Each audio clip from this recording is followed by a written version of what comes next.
There are stories that live under our skin, stories that are told in whispers, in court documents, in anonymous headlines that flash across a screen and then disappear. For years the world knew a story like this. They knew it by a name that wasn't a name at all: Emily Doe. She was the unconscious, intoxicated woman from the Stanford case. She was a set of facts, a legal argument, a collection of evidence pulled from a crime scene behind a dumpster. But a person is not a case file.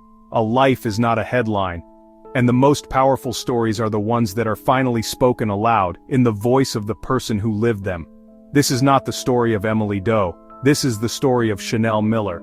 It's a story about the devastating violence of a single night, but more than that, it's about the slow, grinding violence of a system that often asks its victims to disappear. It's about the profound act of rebellion that is refusing to be silent, refusing to be nameless. This is an exploration of what it means to reclaim your own name, your own story, and in doing so, reclaim your own soul. It's a journey into the dark, but it is, above all, a testament to the stubborn, unbreakable light of the human spirit. It begins, as it so often does, at a college party at a Stanford fraternity house. Chanel Miller was there to visit her younger sister, to feel the simple joy of being young and alive. But the memory of that night is a shattered mirror. There are pieces missing, sharp edges, and a reflection she can no longer recognize. Her next clear memory is not of music or laughter, but of the cold, sterile light of a hospital room. She wakes up on a gurney, a stranger in her own body, with the sharp sting of pine needles stuck in her hair and pressed against her skin. A police officer and a nurse begin asking her questions she has no answers for. Their words paint a picture she can't see in her own mind, found behind a dumpster, unconscious, with a man on top of her. The story of her own violation is told to her by strangers. It's in this moment that the first split occurs, the separation between Chanel, the person, and the body that has become a crime scene. Two Swedish graduate students, Peter and Carl Fredrik, were riding their bikes past that dumpster. They saw what was happening. They didn't just look away, they intervened. They chased down the attacker, Brock Turner, and held him until the police arrived. They are the first heroes in this story, a point of light in an encroaching darkness. Without them, the story might have vanished into the night completely. What follows is not comfort or care, but a process. A cold, methodical, bureaucratic process. The SART exam, a sexual assault forensic exam, is hours long, invasive, and humiliating. She is photographed, swabbed, and measured. Every part of her is treated not as a part of a person who is hurting, but as a piece of potential evidence. She is handed pamphlets, she is assigned a case number. In the eyes of the world, her name, her identity, her entire being is slowly being erased and replaced by a single sterile, anonymous label: victim. After the shock of the event itself, Chanel is plunged into the slow, grinding machinery of the American justice system.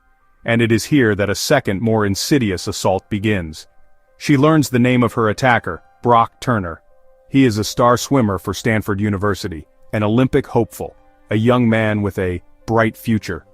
Immediately, the narrative is not about what happened to her, but what might happen to him. The media obsesses over his athletic potential, the promising life that now hangs in the balance because of 20 minutes of action. Chanel, meanwhile, is rendered invisible. To protect her privacy during the case, the prosecution gives her a pseudonym: Emily Doe. While meant as a shield, this name becomes a cage. It strips her of her history, her personality, her humanity. It makes her a blank slate onto which everyone can project their own fears and prejudices. Her life grinds to a halt. She is forced to quit her job. She is consumed by anxiety and a paralyzing depression. Her relationships are strained under the weight of a trauma she can't even fully remember, but is forced to relive every single day through meetings with lawyers, police reports, and endless legal delays. The defense team begins its work, which feels less like a search for truth and more like a campaign of deliberate character assassination. They dig into her life, her past, her drinking habits, what she was wearing, all in an attempt to build a narrative that she was somehow responsible for her own assault. The courtroom, she realizes, is not a place of objective truth. It is a battlefield of stories. And in this battle, her attacker's story, the story of the promising young man, is given more weight, more value, and more attention than hers. The system designed to bring justice feels like it is putting her on trial, forcing her to defend her own worthiness to be believed. The trial is a brutal, dehumanizing ordeal. Chanel has to sit in the same room as the man who assaulted her and listen as his lawyers methodically attempt to dismantle her reality. They twist her words, question her character, and imply that her memory is unreliable, that she is confused, or worse, that she is lying. But it is on the witness stand, under the harsh glare of cross-examination, that something shifts. For hours, she is forced to answer intensely personal and aggressive questions designed to shame and confuse her. But in answering, in speaking her truth out loud, in refusing to be broken, she begins to feel a flicker of her own power. She is no longer a passive piece of evidence, she is a voice. The two Swedish students also testify. Their testimony is a rock of clarity and certainty. They are unwavering. They saw what they saw, and they speak with a moral clarity that cuts through all the legal maneuvering. They saw an unconscious woman being assaulted, and they acted. Their testimony is a powerful anchor to the truth. Finally, the trial ends. The jury deliberates, and they come back with a verdict: guilty. Brock Turner is convicted on 3 felony counts of sexual assault. For a brief shining moment, there is an overwhelming sense of relief. The system worked. The truth won. She was heard. She was believed. But that relief would be tragically short-lived. The final stage is the sentencing. The prosecutor, understanding the severity of the crime, recommends a sentence of 6 years in a state prison. But the man holding all the power is the judge, Aaron Persky. And in a decision that would send shockwaves around the world, Judge Persky sentences Brock Turner to just 6 months in county jail. Turner would end up serving only 3. The judge's reasoning is a stunning blow. He speaks of the severe impact a prison sentence would have on Turner. He speaks of Turner's character, his age, his lack of a prior criminal record. He expresses more concern for the future of the convicted felon than for the lifelong trauma of the woman he assaulted. In that moment, the courtroom is filled with a deafening silence. This was not justice. This was a betrayal. The sentence sent a clear and chilling message: the future of a privileged young man is more valuable than the safety and dignity of a woman. It was a complete invalidation of her suffering, a declaration that her pain did not matter. But it is in this moment of profound injustice that a fire is lit. Chanel had prepared a victim impact statement to read in court, a 12-page letter addressed directly to her attacker. As she stands in that courtroom, reeling from the judge's decision, she realizes that her words are the only power she has left. She stands up, and with a steady voice, she begins to read. She tells him, "You don't know me, but you've been inside me, and that's why we're here today."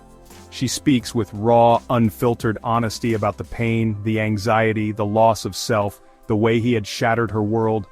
It is an act of breathtaking courage. After the hearing, a reporter from BuzzFeed asks for a copy of the statement. With Chanel's permission, it is released to the public. And then, it explodes. It goes viral. Millions of people across the globe read her words. A tidal wave of outrage at the lenient sentence is matched by a tidal wave of awe and support for the power and eloquence of her statement. Her words start a global conversation about sexual assault, privilege, and the failures of the justice system. For the first time, the world wasn't hearing about a case file. They were hearing a person. Emily Doe was no longer a silent victim. She was a voice, a warrior, a writer. The impact of her letter creates real, tangible change.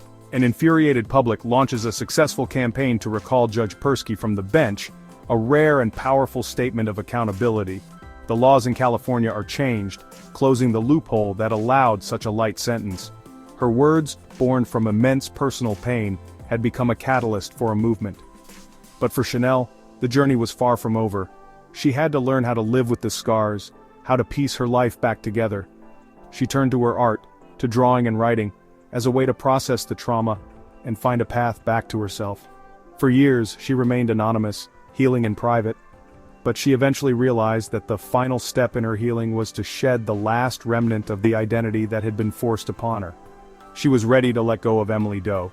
She decides to write this book, a book where she would finally definitively tell her own story on her own terms. In doing so, she makes the most powerful choice of all. She reveals her name, Chanel Miller. She is not a victim, she is not a case file. She is a writer, an artist, a daughter, a sister, a survivor. Know My Name is the final, triumphant act of reclamation. It is a testament not just to the pain she endured, but to the incredible strength it takes to heal, to speak, and to demand to be known. It proves that the most important story is not the one others tell about you, but the one you find the courage to tell yourself. The stories we choose to tell define us. For a long time, the world told a story about a nameless girl behind a dumpster. But Chanel Miller chose to tell a different story, a story of resilience, a story of voice. A story of the unbreakable power of a single person deciding that their truth is worth more than their silence. This journey, her journey, reminds us that at the heart of every great struggle is a profound philosophical question. Who gets to decide who we are? If you believe, as we do, that the answer to that question must always be, I do, then you are in the right place. The inquiry continues. Join us.